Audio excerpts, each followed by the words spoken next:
Hi, welcome back to my channel. I am Slimming Sagas, and today I'm going over the 2-month recap of my tirzepatide journey. I am a 40-year-old woman, married, mother of 2, and let me tell you a little bit about what happened on my second week of the Tirz. So, for my 5th and 6th week, I just stayed with the baseline 2.5 dose. When I got to the 7th week and the 8th week, I increased that to 4.5. I didn't go all the way up to 5 because that's just how it was prescribed to me. So I went to 4.4. And I did notice a little increase in the side effects that I was experiencing, more fatigue, energy, and also a headache every now and again. I was actually on live not long ago discussing like the common side effects of the medication, which are fatigue, headache, constipation, and sometimes nausea. And a lot of the people in the comments who have experience with GLP-1s talk about, is it the medication or is it the fact that when you're on the medication, for instance, you aren't really thirsty and you're not really hungry, which can contribute to headaches. It can contribute to fatigue.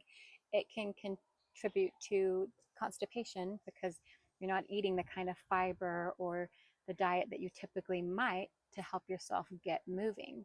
And so I think that's something really to consider if you are on a GLP-1 is making sure that you are getting the hydration, the electrolytes, getting the protein in and fueling your body if you are experiencing any of those side effects to see if you might be able to mitigate them.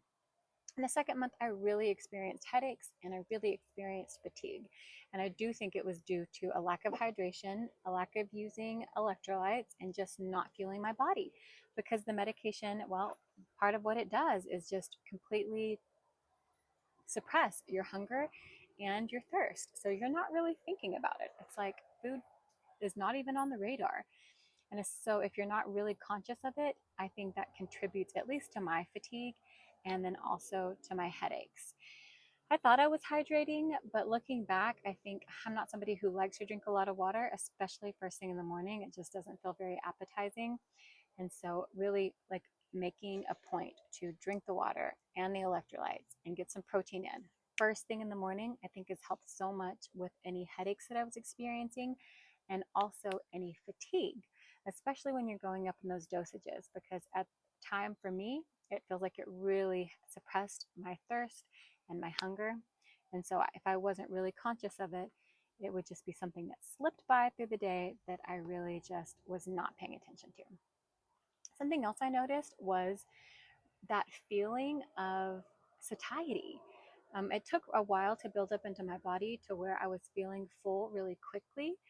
I already ate pretty small portion size, but I noticed that I would serve myself, and about halfway through, I was like, oh, wow, I am significantly full. Like, feel like I've eaten a really big meal, and I've actually only consumed a small amount of food.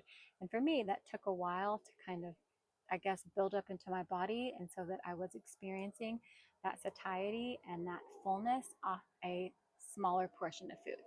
I also noticed in the second month that I could not eat greasy foods without experiencing some significant nausea and heartburn. I love Long John Silver's and their hush puppies and those little crunchy things, and they're just like loaded with grease and the oil that they fry them in. And I ate a couple one night, and those little crumblies that are also like soaked in grease, and I felt incredibly nauseated. And that night just felt like the chronic heartburn was coming up. And so definitely has helped me stay away from greasy foods. I don't really want to eat them and deal with those types of side effects. So it's easy just to say like, oh no, no, thank you. Another thing I experienced a little bit of was constipation, which is a pretty common side effect. So for me, I know people try flaxseed, magnesium citrate, and then just increasing your fiber.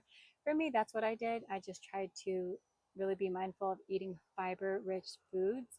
So, and that has kind of helped the progression and even things out so that I'm not struggling to use the restroom, which is a huge problem, right? So overall, this second month was really great. I lost on average about 2 pounds per week. So that's a total of 8 pounds. I will show you my before and after picture from the beginning to the 8-week mark. so that you can see my progress. And I might even be able to show you my progress from my 4 week to my 8 week. So thank you for tuning in. If you have any questions, leave them in the comments, and I appreciate your time. I also wanted to mention that choosing a telehealth company for your compounded GLP-1 is such an important decision. I have tried 3 different companies, and by far the best one I have seen is Fridays.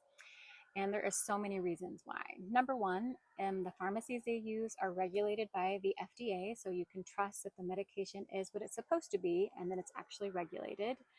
Number two, I ordered the medication on a Monday. I received it on a Friday, so very quick turnaround with receiving it. Number three, it's like you have a portal there where you're able to access everything that you need. You can sign up for one-on-one coaching with nutritionists, one-on-one coaching with mental health. They have support groups, they have movement classes, all at your fingertips. And another reason is the affordability. You can sign up for plans with other companies that don't offer half of the kind of services that Fridays does, and you're paying just as much, if not more. So you might look into that, do your research yourself, but if you're like me, you will